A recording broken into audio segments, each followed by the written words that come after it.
Good morning to all. This morning, please allow me to continue outlining our strategy in our war against COVID. The great novelist from Harlem, James Baldwin, said, and I quote, "Not everything that is faced can be changed, but nothing can be changed until it is faced." We faced a lot this year. We were ambushed by COVID and waged a war of life and death.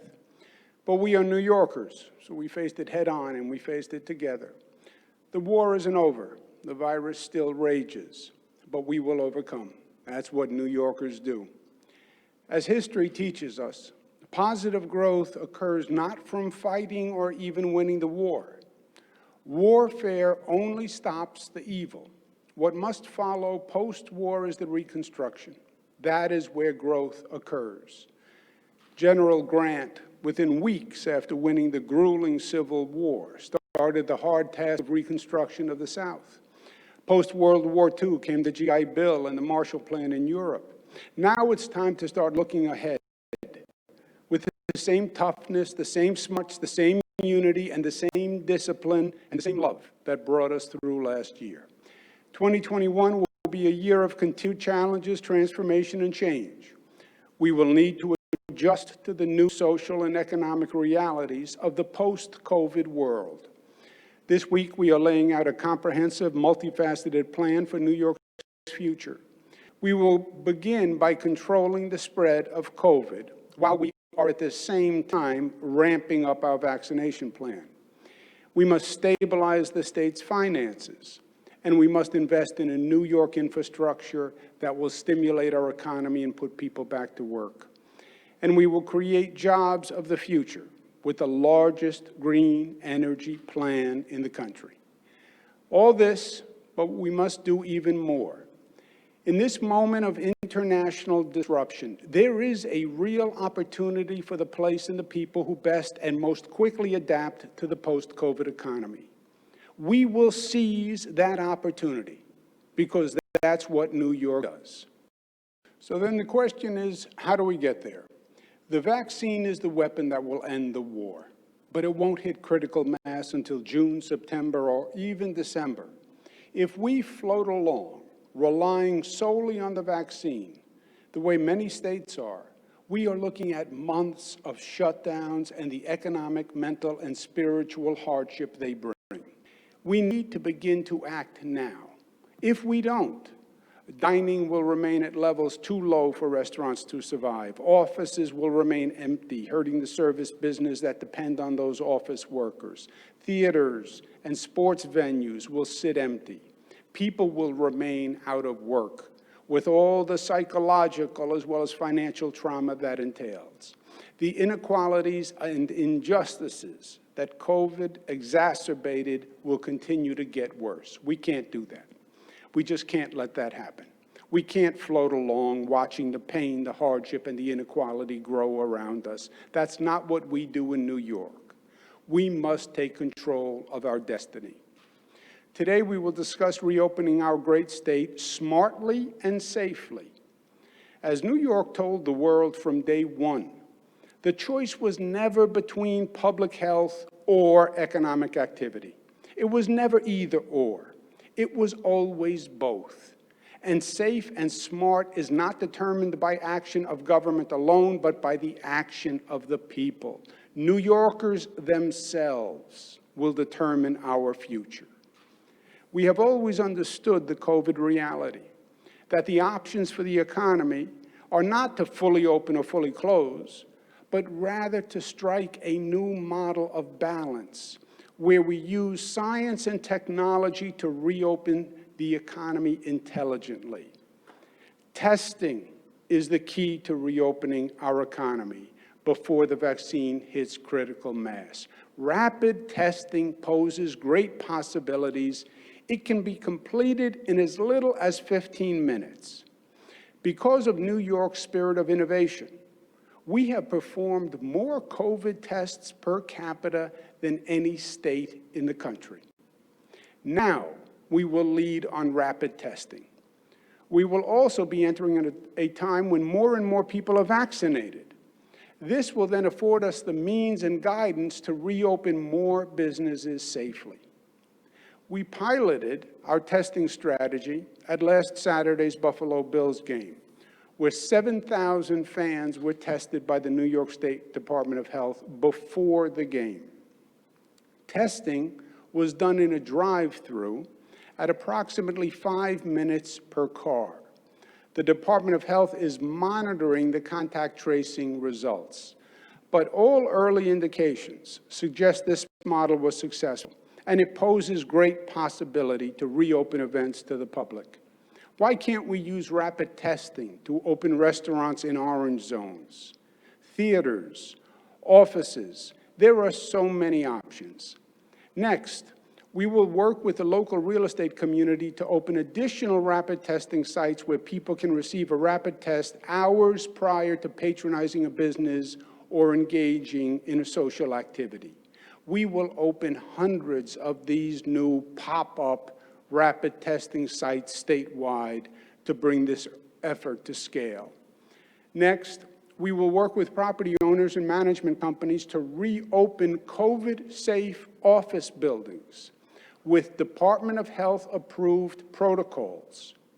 Major commercial operators with over 100 million square feet of space have already agreed to offer testing services to all tenants in their buildings on a regular, scheduled basis. We're working with more operators as we speak. Office buildings are the engines of our economy. Bringing workers back safely will boost ridership on our mass transit, bring customers back to restaurants and stores, and return life to our streets. Next, we must accelerate the return of the arts. Cities are, by definition, centers of energy, entertainment, theater, and cuisine. Without that activity and attraction, cities lose much of their appeal. What is a city without social, cultural, and creative synergies? New York City is not New York without Broadway. And with Zoom, many people have learned they can do business from anywhere.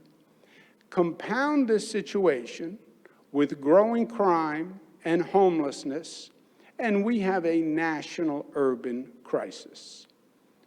We must bring culture and arts back to life. President John F. Kennedy said, and I quote, "I see little of more importance to the future of our country and our civilization than full recognition of the place of the artist," close quote. And almost no one has been hurt more by COVID than our artists. According to a study by the National Endowment of the Arts, 52% of actors, 55% of dancers, and 27% of musicians were out of work in September 2020. In New York, the arts and culture industry accounts for almost 500,000 jobs and generates $120 billion in economic output. But these are not just statistics. They are our friends and our neighbors. These artists are part of what makes New York, New York. The Reimagine Commission spoke with hundreds of artists and creative workers affected by the pandemic. One thing is clear: we must act.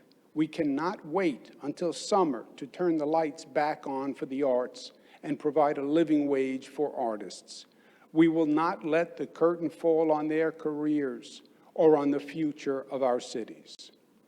Today, I'm announcing that New York State is launching New York Arts Revival, a public-private partnership to bring the arts back. We will organize a series of pop-up performances and arts events across the state, beginning February 4th. More than 150 world-class artists, including Amy Schumer, Chris Rock, Renee Fleming, Wynton Marsalis, and Hugh Jackman will participate, along with arts organizations such as the Ballet Hispanico, Ars Nova, the Albany Symphony Orchestra, the National Black Theater, Pendragon Theater in Saranac Lake, and many others. Scott Rudin and Jane Rosenthal will spearhead this effort, along with the New York State Council on the Arts, which works with more than 1,000 organizations across the state. This groundbreaking initiative will help revive the arts while celebrating New York's resiliency and recovery from the COVID pandemic. Performances and exhibitions will be held at outdoor sites in New York City and across the state, including at state parks and other state properties.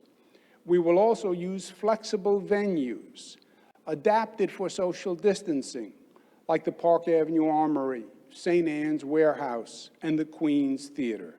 The initiative will culminate with two landmark events. First, the opening of Little Island at Pier 55, the remarkable park and performance space built as a gift to New Yorkers by the Diller von Furstenberg Family Foundation. And second, the 20th anniversary of the Tribeca Film Festival in June.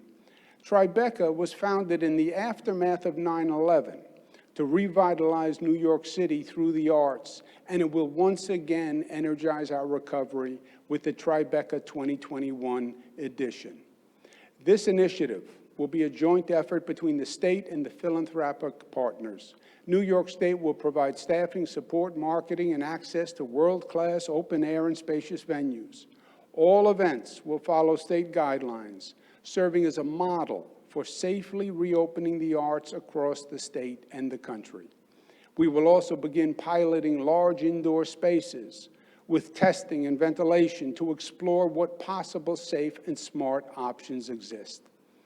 Furthermore, we will launch the Creative Rebuild Initiative in partnership with Elizabeth Alexander, president of the Mellon Foundation, to put over 1,000 artists back to work and fund dozens of community arts groups, each playing a vital role in New York's vibrant art scene. The show will go on, the fans will be back, and New York will be New York again. We will go to performances, and we will applaud like never before. But I will always be straightforward with you. None of what I have outlined today will be easy. We've all dreamed about turning back the calendar to pre-COVID days. But frankly, we shouldn't want to simply go back to January 2020. We must adapt and be strategic and visionary and move quickly when we see the opportunity. The reality is not all businesses will reopen, and not all jobs are coming back as they were. Some of the changes we have seen this year will be permanent, and other changes preview new realities we have not even considered. We can come out stronger on the other side if we are ready to envision and anticipate the changing economy. While we work to get as many businesses open as possible, we must also realize there will be a shift to remote business. The remote economy is now real. Zoom will not go away. For some, work from home will be a part of their new normal. Online businesses will continue to increase. We must embrace it, not deny it. We must prepare and help guide it. A remote economy requires high-speed internet for all. We need to ensure a level playing field. No one can be left behind. New York must be the first state to develop the infrastructure of the future. President Eisenhower's highway system is the broadband system of today. In recent years, New York has made unparalleled progress in building out its platform on broadband access. Thanks to the state's efforts to expand broadband to every corner of the state, approximately 98% of New York homes now have access to broadband. But now we have a different challenge: affordability of broadband. Access is one thing, but access, if it's not affordable, is meaningless. A basic high-speed internet plan costs, on average, more than $50 per month. For too many families, this just isn't affordable. While there are some subsidies in place, they are small and they're hard to access. Nationwide, 1 in 5 families cannot afford these rates. Without affordable broadband, families are left behind. Social injustice is increased. Without broadband, telemedicine is not an option. Without broadband, you can't apply for most jobs. Without broadband, the public education system that was supposed to be the great equalizer becomes the great divider. In this new world, remote learning doesn't exist if the child doesn't have access. And too often, the child left behind in remote learning is poor, Black, or Latino. I propose we pass a first-in-the-nation mandate that internet service providers recognize their public responsibility and offer $15 per month high-speed internet service to all low-income households. Also, to bridge the gap during COVID and to subsidize broadband for our most vulnerable children, we'll establish a fund for families that cannot afford the $15 per month. We're taking that step in partnership with Eric Schmidt, the former CEO of Google and chair of our Reimagine New York Commission, and Commission member Darren Walker, president of the Ford Foundation, along with Richard Parsons, chairman of the Rockefeller Foundation. We have seen through COVID low tide in America. Low tide showed the systemic injustice that is pervasive in our society. We must act in this moment to address those disparities. Understanding and anticipating shifts in the post-COVID economy, we also recognize the over-availability of hotel and office space as a side effect of COVID. These underutilized spaces also present an opportunity, especially in cities where housing has become too unaffordable for too many, especially with the growing homeless problem, which is a crisis in many of our cities. These commercial spaces can be adapted for other uses that benefit the community and make them commercially viable. Why not convert unneeded commercial space into affordable and supportive housing for the homeless, to help our cities seize this opportunity, to help them seize the moment in time? The state will provide building owners flexibility to convert commercial space into affordable housing. Stimulating housing conversions in these areas can create thousands of good-paying jobs, increase affordable housing, and ensure an even more dynamic, vibrant, diverse, and affordable city. Lastly, to reopen New York, I'm launching a commission on the future of the New York economy. The post-COVID economy is still taking shape. We know it will be different. We just don't know precisely how different. This commission will help draw a roadmap to find opportunities for New Yorkers to get back to work in jobs that pay well, in industries that will grow rather than disappear in the coming decades. They will study the economic issues that the crisis brought to the surface, and also the low-tide America issues, the inequalities and structural racism that COVID exposed. They will help us rebuild an economy that grows not just tall, but also wide, benefiting more New Yorkers. As Michael Bloomberg did as mayor after the 2008 fiscal crisis, and as my father did as governor after the Black Monday recession in the late 1980s, my government will again bring together the best minds to help us adapt to our changing world. We have recruited an extraordinary group of leaders representing the best of New York to develop this strategy and plan. The NYU Wagner School of Public Service will help lead this commission. Thank you, Dr. Sherry Gleed, and thank you to all the members of the commission for offering your passion, experience, and knowledge to help us through these formidable challenges. And we are confident there is new opportunity for the commission to find. Our administration has already found and launched new initiatives to help New York benefit from the changing landscape. We are launching a Jobs of the Future program.